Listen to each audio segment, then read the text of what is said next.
हर farmer हर जिमीदार जिन्हें 2-4 जानवर रखे हुए है ना, वो अपनी ज़रूरत की खुद खाद तैयार कर सकता है। 6 महीने बाद एक जानवर 1 एकड़ की फर्टिलाइज़र तैयार कर दिंदा है। अगर 2 जानवर ने तो 4 एकड़ का फर्टिलाइज़र तैयार हो जाता है। 10 जानवर ने तो 20 एकड़ का फर्टिलाइज़र तैयार हो जाता है 1 साल के। सारे दोस्तों जी अज की वीडियो के तुहानूं दस्सिया जाएगा कि रैड विगलर्स की तादाद नूं किस तरीके नाल वधाना है। साडी हमेशा ही वीडियो मालूमाती और इनफॉर्मेटिव हुंदी है कि वर्मी कंपोस्ट नूं तैयार किस तरह किया जाता है, उहदे बैड किस तरह बनाए जाते हैं, मार्केटिंग किस तरह करनी है। अज की वीडियो के तुहानूं एक टिप दी जाएगी कि रैड विगलर्स नूं ज़्यादा तो ज़्यादा मल्टीप्लाई करना, यानी कि 5-10 गुना मल्टीप्लाई करना और जल्दी जवान करने का तरीका की है। ये वास्ते प्रोटीन खुराक दी जाती है, वो तुहाडे नाल अगे वीडियो के शेयर करने हैं। जुड़े रहो वीडियो नाल, उम्मीद है कि तुहानूं चंगा लगेगा। मैं मुहम्मद रिजवान खान, तहसील शकरगढ़, ज़िला नारवाल तो वधने अपनी वीडियो की तरफ। तो इत्थे इस जगह ते असी बैड कुछ नवे प्रिपेयर किए हुए और एक बैड तो सिर्फ तुहानूं असी प्रैक्टिकल करके दसांगे कि एक बैड के उत्ते कैचवे नूं जिहड़ा 15-20 दिन पुराना बैड हुंदा है ना, उहदे ते खुराक दी जाती है। और यह एक बैड का असां इंतखाब किया है। इस वाले बैड के उत्ते बेसन ते गुड़ 2 चीज़ां पानी दे विच मिक्स करके ते इहदे उत्ते असीं छट्टा करांगे। और गुड़ कितना और बेसन कितना वीडियो के नाल नाल मैं तुहानूं दसना। वीडियो पूरी वेखियो और वीडियो अगर अच्छी लगे तो तुसीं दोस्तां नाल शेयर भी लाजमी करनी है।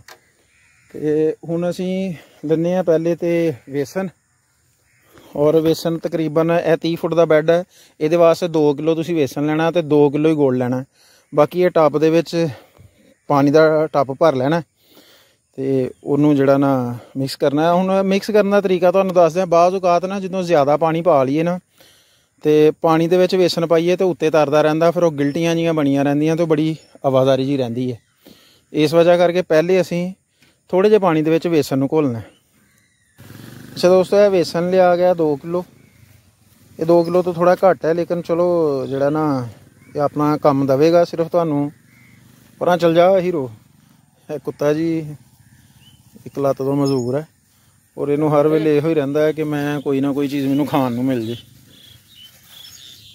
वो तेरे खाण की कोई चीज़ नहीं, पिछे हो जा।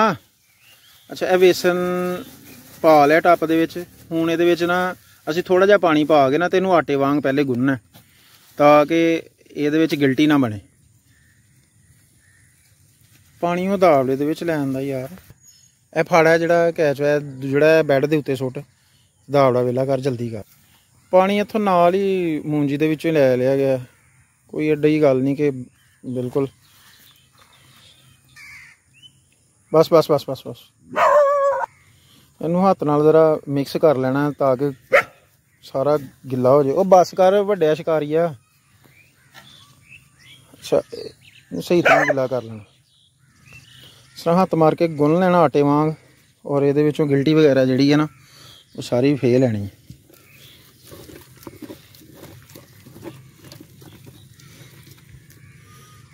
इस तरह की जिहड़ी गिल्टी है ना, छोटी छोटी ढेली, इनू बिल्कुल फे फू के ली करना। लिया पानी होर यार ये सुट, बल्कि गुड़ यह तोड़े विच पिया होया पुराना गुड़ है। इनू अंदाजे नाल ही पा लेना है 2 किलो। इसते मेजरमेंट करने का तो टाइम नहीं है, मेजरमेंट करके हुण तुहानूं सिर्फ दसना है कि 30 फुट बैड वास्ते 2 किलो गुड़ और 2 किलो ही बेसन और पानी का टप भर लेना। और मग्गियां दे नाल, लोटे दे नाल इहदे उत्ते फिर या बाल्टे दे नाल इस बैड के दरम्यान दे विच पा देना। अच्छा, मतीन हुण जिहड़ा ना वो गुड़ खोल के तुहानूं दसदा। गुड़ पुराना है और काला है, पिछले साल का। हाँ, इस तरह कढ़ के ना छापर च पिया। हाँ पा यार, पा पा, थोड़ा साफ है। सुट मतीन विच गुड़। इस तरह के जिहड़े है ना 4 हत्थ गुड़ सुट दे। यह वेखो जी, बिल्कुल काला काला गुड़ है। और पानी जिहड़ा ना वो जाओ यार बाल्टी विच पानी लै आओ, लाइट आ गई है, बाल्टी च लै के आओ पानी, साफ पानी पाइए ये। 5 पाइया, चल एक होर पा।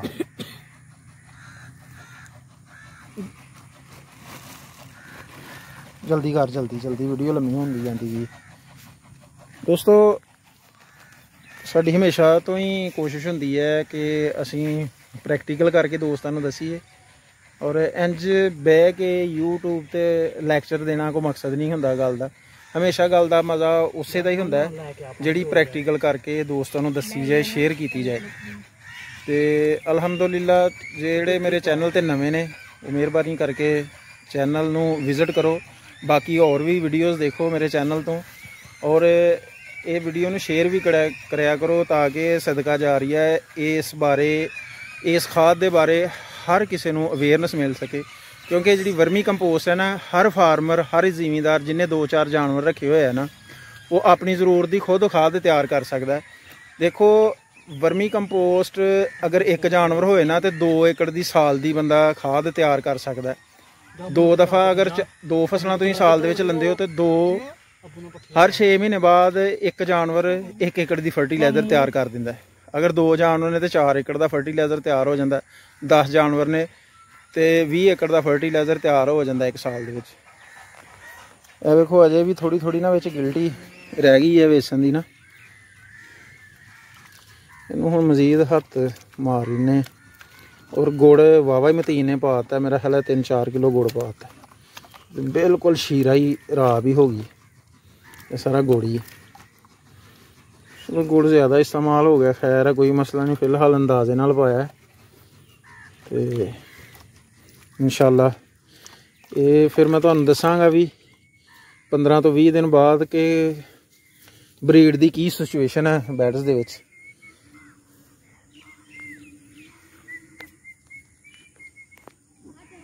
अज सारा दिन लाइट गई रही है, मौसम खराब ही, बारिश सुबह होंदी रही है, तो लाइट भी थोड़ी देर पहले ही आई है। हुण हर पासे टोके चलते पे ने।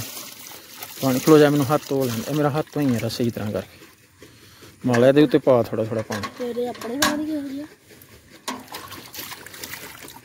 बाल्टी पानी दे विच पै गई है, अजे लिया इनू टप नूं पूरा भरना है। जल्दी आ, जल्दी पुत्र जल्दी आ, चल इत्थों नलके तो ही लै आया।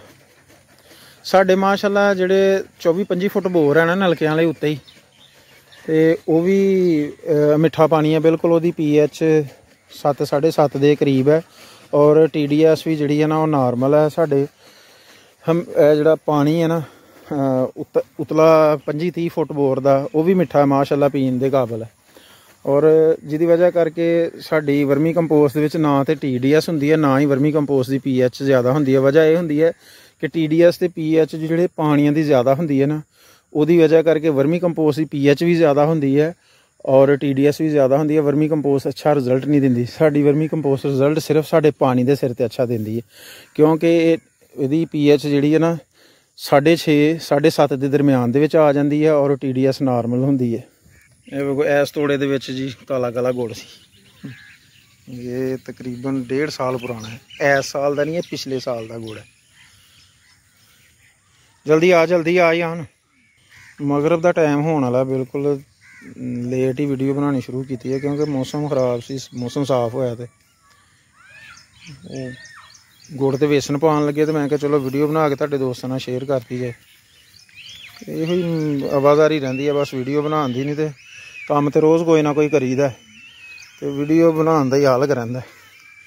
चलो अल्लाह खैर करे। कढ़ाई दे विच पा के ना गुड़ ते बेसन वाला पानी, ये हुण इहदे बैड के दरम्यान दे विच पाया गया है। थोड़ा थोड़ा करके पांदा चल जा अगे नूं, इस तरीके नाल बिल्कुल बैड के दरम्यान दे विच पाना। लिया होर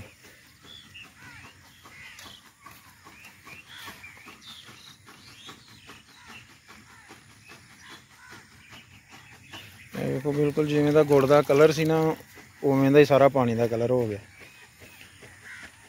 इस तरह बिल्कुल बैड्स के दरम्यान दे विच तुसीं पाना है गुड़ ते बेसन। इहदी प्रोटीन खुराक है, कैचवा खाएगा जल्दी हेल्दी होएगा, मोटा होएगा। पानी थोड़ा घट ही होर पा रहे हैं इहदे विच, एक बाल्टी लै आया, एक बाल्टी होर लै आया। सैडां इहदियां किनारे जरा साफ कर, मतीन है बेसन ला सैडां। बावड़ा तीसरी दफ़ा फिर भर के तो इत्थों ही इधरों ही सुट्टदा चल जा।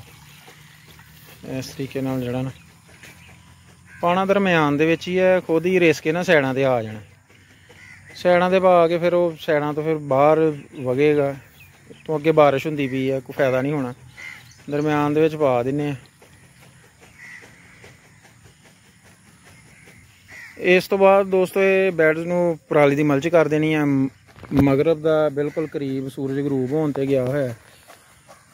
ਇਸ ਸਾਈਡ ਤੇ ਤੁਹਾਨੂੰ ਇਹ ਥੋੜੀ ਜਿਹੀ ਲਾਲਗੀ ਦੱਸਦਾ ਕਿ ਬਿਲਕੁਲ ਸੂਰਜ ਗਰੀਬ ਹੋਣ ਦੇ ਕਰੀਬ ਗਿਆ। ਆ ਗਈ ਆ ਪਰਾਲੀ। ਇਹ ਖੋਲੋ ਪਰਾਲੀ, ਖੋਲੋ ਖੋਲੋ। ਇਹ ਦੋਸਤੋ ਬੈੱਡ ਕਵਰ ਹੋ ਗਿਆ, ਇਹਦੇ ਤੇ ਪਰਾਲੀ ਦੀ ਮਲਚ ਕੀਤੀ ਜਾ ਰਹੀ ਹੈ। ਠੀਕ ਹੈ ਜੀ। ਉਹ ਵੀ ਆ ਗਈ ਆ। ਜਿਹੜਾ ਥੋੜੀ ਜਗ੍ਹਾ ਰਹਿ ਗਈ ਹੈ ਬੈੱਡ ਦੀ, ਉਸ ਪਰਾਲੀ ਨਾਲ ਕਵਰ ਹੋ ਜਾਣੀ। ਹੁਣ ਇਸ ਬੈੱਡ ਤੇ ਨਾਲ ਵਾਲੇ ਬੈੱਡ ਤੋਂ ਕਲਚਰ ਚੁੱਕ ਕੇ ਪਾਇਆ ਜਾ ਰਿਹਾ। ਇਹ ਮਲਚ ਹੋ ਗਈ ਹੈ ਦੋਸਤੋ, ਪਰਾਲੀ ਸਾਰੇ ਬੈੱਡ ਤੇ ਪੈ ਗਈ ਤੇ ਇਹਨੂੰ ਹੁਣ ਸਿੱਧਾ ਪੱਧਰਾ ਕਰਨਾ। ਇਸ ਬੈੱਡ ਦੀ ਵੀ ਮਲਚ ਹੋ ਜਾਏਗੀ। ਉਹ ਪਰਲਾ ਬੈੱਡ ਤਿਆਰ ਹੈ, ਮੈਚੋਰ ਹੈ, ਵੀ ਬੈੱਡ ਮੈਚੋਰ ਹੈ। ਇਹ ਗੋਬਰ ਠੰਡਾ ਕੀਤਾ ਹੋਇਆ ਇੱਥੇ ਪਾ ਕੇ ਤੇ ਫਿਰ ਅੱਗੇ ਨਵੇਂ ਬੈੱਡ ਪ੍ਰਪੇਅਰ ਕੀਤੇ ਜਾਣਗੇ। ਤੇ ਇਸ ਤਰੀਕੇ ਨਾਲ ਜਿਹੜਾ ਨਾ ਪਰਾਲੀ ਦੀ ਮਲਚ ਕਰ ਦੇਣੀ ਹੁੰਦੀ ਹੈ। ਇਹ ਬਿਹਤਰੀਨ ਕੰਮ ਹੈ ਦੋਸਤੋ, ਸਰਦੀਆਂ ਦੇ ਵਿੱਚ ਰਜਾਈ ਦਾ ਕੰਮ ਤੇ ਗਰਮੀਆਂ ਦੇ ਵਿੱਚ ਏਸੀ। ਤੇ ਇਹੋ ਹੀ ਤੁਹਾਡੇ ਨਾਲ ਗੱਲਬਾਤ ਸ਼ੇਅਰ ਕਰਨੀ ਸੀ। ਉਮੀਦ ਹੈ ਤੁਹਾਨੂੰ ਚੰਗਾ ਲੱਗਾ ਹੋਏਗਾ। ਵੀਡੀਓ ਅਗਰ ਅੱਛੀ ਲੱਗੀ ਹੋਏ ਤੇ ਵੀਡੀਓ ਸ਼ੇਅਰ ਕਰਿਓ। ਮਿਲਾਂਗੇ ਕਿਸੇ ਹੋਰ ਵੀਡੀਓ 'ਚ ਇੱਕ ਨਏ ਟਾਪਿਕ ਦੇ ਨਾਲ। ਆਪਣਾ ਤੇ ਆਪਣੇ ਪਿਆਰਿਆਂ ਦਾ ਬਹੁਤ ਸਾ ਖਿਆਲ ਰੱਖਣਾ ਤੁਹਾਡਾ ਤੇ ਮੇਰਾ। ਅੱਲਾ ਹਾਮੀ ਨਾਸਰ। ਕਿਸਾਨ ਜਿੰਦਾਬਾਦ, ਪਾਕਿਸਤਾਨ ਜਿੰਦਾਬਾਦ। ਲਵ ਯੂ ਹੋ ਗਿਆ ਸਾਰਿਆਂ ਨੂੰ।